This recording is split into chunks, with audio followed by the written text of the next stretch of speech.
66 میلیون سال پیش، زمانی که دایناسورها در زمین پادشاهی می‌کردند، شهاب سنگی با قطر 80 کیلومتر و وزنی حدود 7.5 میلیارد تن که به اندازه یک شهر بزرگ بود و بعدها به اسم چیکشیلوب نامگذاری شد، یک روزی هدف خودش رو شبه جزیره یوکاتان در مکزیک انتخاب کرد و با سرعت 72420 کیلومتر بر ساعت به سمت زمین حرکت کرد.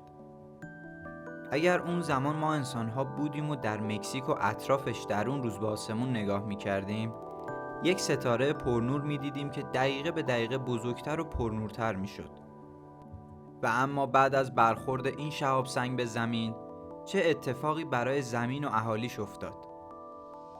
در این قسمت به اتفاقاتی که بعد از برخورد رخ داده میپردازیم و میفهمیم که مبدأ این شهاب سنگ کجا بوده و آیا دوباره امکان افتادن همچین اتفاقی برای زمین وجود دارد یا خیر.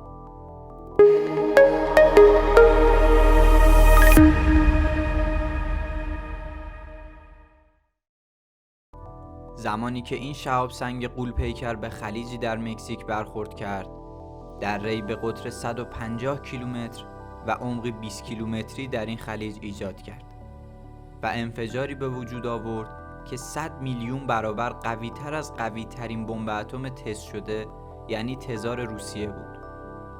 دمای کره زمین ناگهانی به قدری زیاد شد که تمام موجودات اون اطراف در کسری از ثانیه بخار شدند و تو ساعتهای اولیه تا شعاع 1500 کیلومتری همه موجودات زنده و حیات به کلی از بین رفت. انگار آخرالزمان روی زمین فرا رسیده. برخورد این شهاب سنگ به زمین باعث شد امواجی با سرعت 4 کیلومتر در پوسته زمین ایجاد شود. این یعنی اتفاق افتادن زلزله‌های عظیم در سراسر کره زمین.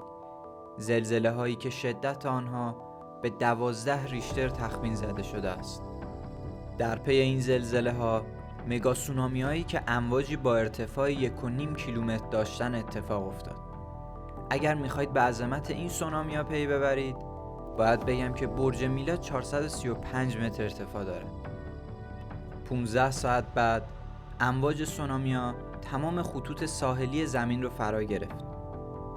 تکه‌های این شهاب سنگ در اثر ضربه که دوباره به آسمان رفته بودند، بعد از 40 دقیقه با سرعتی حدود 320 کیلومتر بر ساعت مثل گلوله‌های آتشین به جاهای مختلف زمین برخورد کردند.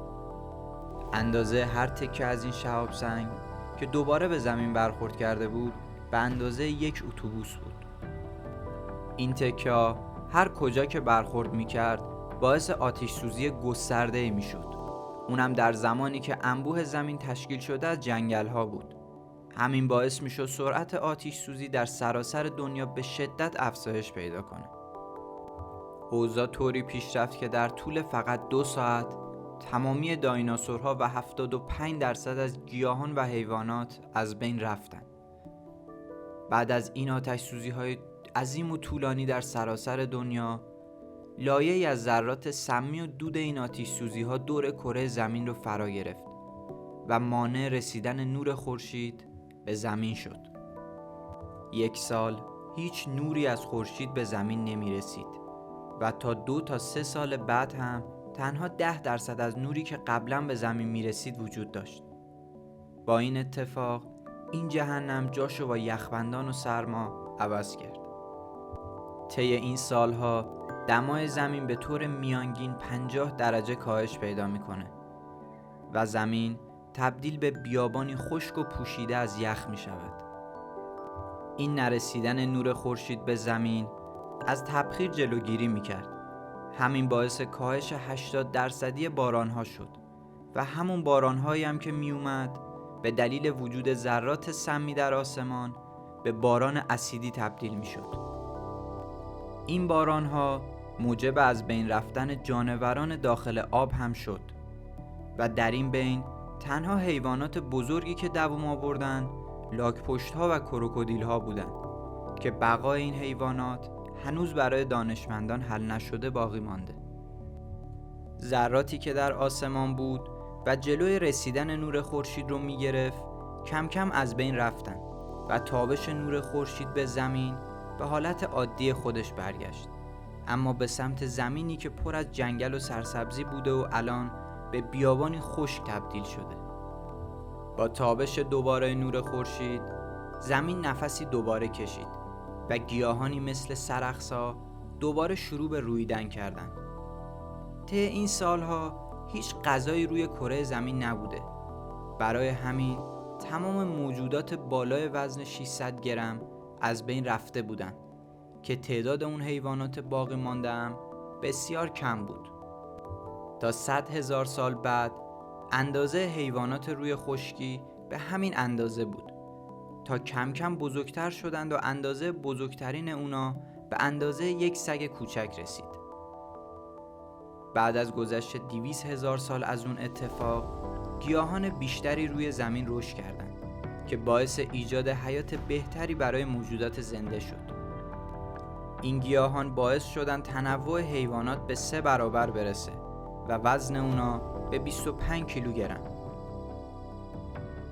اما رشد اصلی موجودات بعد از گذشت 700,000 سال بود، جایی که گیاهانی که شامل پروتئین بودن مثل لوبیا شروع به رشد کردند و باعث افزایش تنوع و وزن جانداران روی کره زمین شدند و بزرگترین اندازه در اون سالها به 50 کیلوگرم رسید. این افزایش گونه‌های مختلف و وزن حیوانات در این بازه زمانی باعث تعجب دانشمندان و محققان هم شده. اونا انتظار داشتن زمان بیشتری بگذره تا حیوانات به این رشد برسن. اما برگشت آبها و اقیانوس‌ها به حالت عادی چیزی حدود 3 میلیون سال طول کشید و از دایناسورها تنها پرندگان کوچکی باز ماندند. و اما مبدأ این شهابسنگ از کجا بوده و آیا باز هم امکان افتادن همچین اتفاقی برای کره زمین وجود دارد یا خیر؟ تیم 2 نفره اویلوب و امیر سراج به این نتیجه رسیدن که مبدأ این شهابسنگ احتمالاً ابر اورت بوده، کره‌ای از زباله در لبه منظومه شمسی که توسط میدان گرانشی از مسیر خودش منحرف شده و به سمت خورشید حرکت کرده که در ادامه به قطعات کوچکتر تقسیم شده و یکی از اون قطعات به زمین برخورد کرده. و اما با تخمین محققان در سال 2060 این نوع سیارک از فاصله 1.1 میلیون کیلومتری زمین عبور خواهد کرد و امکان برخوردش به کره زمین وجود دارد. و محققان و دانشمندان دنبال اینن که آیا میشه با ساخت فضاپیمایی و پرتاب اون به سمت این شهابسنگا اونا رو به قطعات کوچکتری تقسیم کرد و اونا رو از مسیر زمین منحرف کرد.